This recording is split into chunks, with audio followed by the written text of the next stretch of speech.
Pinocchio Chapter 30. Coming at last out of the surprise into which the fairy's words had thrown him, Pinocchio asked for permission to give out the invitations. "Indeed, you may invite your friends to tomorrow's party. Only remember to return home before dark. Do you understand?" "I'll be back in 1 hour without fail," answered the Marionette.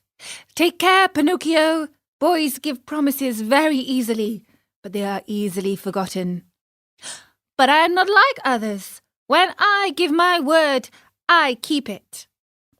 "We shall see. In case you do disobey, you will be the one to suffer, not anyone else." "Why?" "Because boys who do not listen to their elders always come to grief." "I certainly have," said Pinocchio. "But from now on, I obey." "We shall see if you are telling the truth." Without adding another word, the Marionette bade the fairy goodbye, and singing and dancing, he left the house. In a little more than an hour, all his friends were invited. Some accepted quickly and gladly. Others had to be coaxed. But when they heard that the toast was to be buttered on both sides, they all ended by accepting the invitation with the words, "We'll come to please you." Now, it must be known that among all his friends, Pinocchio had one whom he loved most of all. The boy's real name was Romeo, but everyone called him Lamp Wick, for he was long and thin, and had a woe-begone look about him. Lamp Wick was the laziest boy in the school and the biggest mischief-maker. But Pinocchio loved him dearly. That day he went straight to his friend's house to invite him to the party, but Lamp Wick was not at home. He went a second time, and again a third, but still without success. Where could he be? Pinocchio searched here, there, and everywhere, and finally discovered him hiding near a farmer's wagon.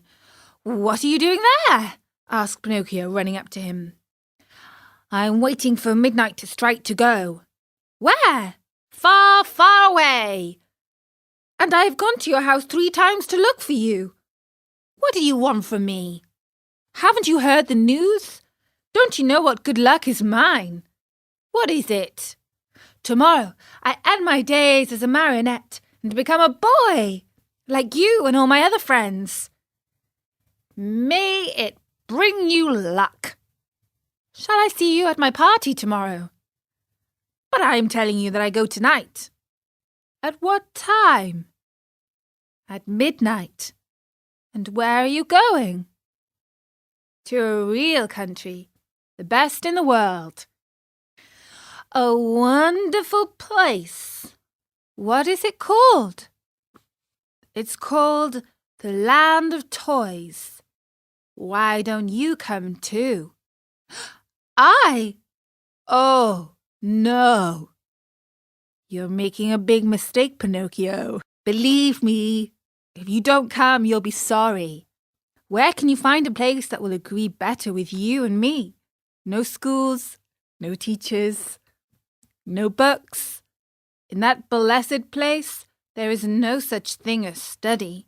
Here it is only on Saturdays that we have no school. In the Land of Toys, every day, except Sunday, is a Saturday. Vacation begins on the 1st of January and ends on the last day of December. That is the place for me. All countries should be like it. How happy we should all be. But how does one spend the day in the Land of Toys?" "Days are spent in play and enjoyment from morn till night. At night one goes to bed, and next morning the good times begin all over again. What do you think of it?" Said Pinocchio, nodding his wooden head, as if to say, "It's the kind of life which would agree with me perfectly. Do you want to go with me then? Yes or no? You must make up your mind." "No, no, and again no. I have promised my kind fairy to become a good boy, and I want to keep my word. Just see, the sun is setting and I must leave you and run. Goodbye and good luck to you. Where are you going in such a hurry? Home. My good fairy wants me to return home before midnight. Wait 2 minutes more. It's too late. Only 2 minutes. And if the fairy scolds me, let her scold. After she gets tired, she will stop. Are you going alone or with the others? Alone? There will be more than 100 of us. Will you walk? At midnight, the wagon passes here that is to take us within the boundaries of that marvellous country. Oh, how I wish midnight would strike. Why? To see you all set out together. Stay here a while longer and you will see us. No, I want to return home. Wait 2 more minutes.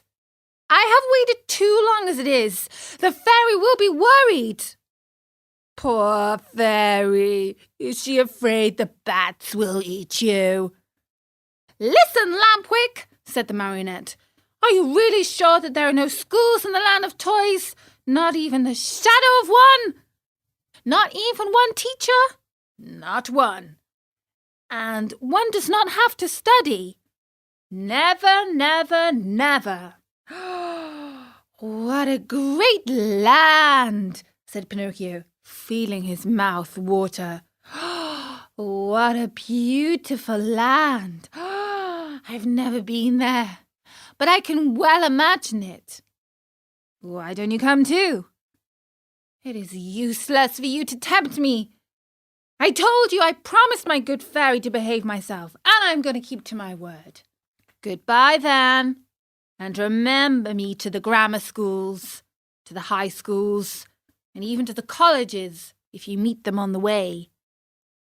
Goodbye, Lamp Wick. Have a pleasant trip.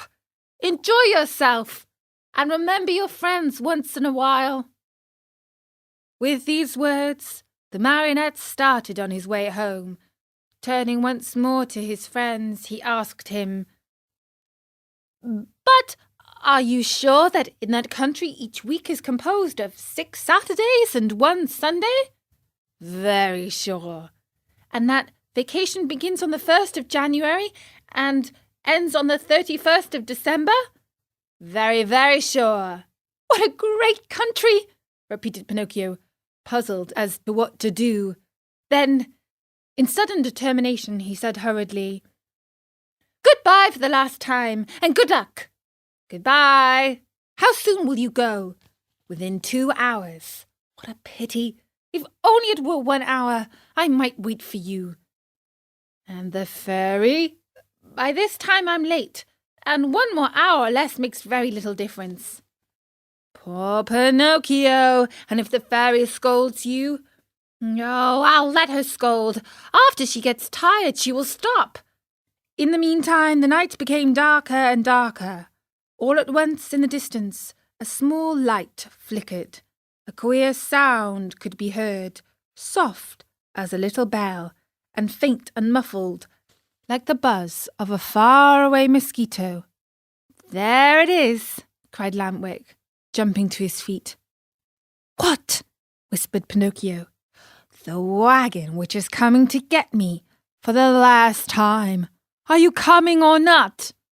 But is it really true that in the country boys never have to study? Never, never, never. Oh, what a beautiful, marvellous country. Oh! And that was chapter 30 of Pinocchio. It's not easy for Pinocchio. Let's see if he'll join Lamp Wick in the next chapter of Pinocchio.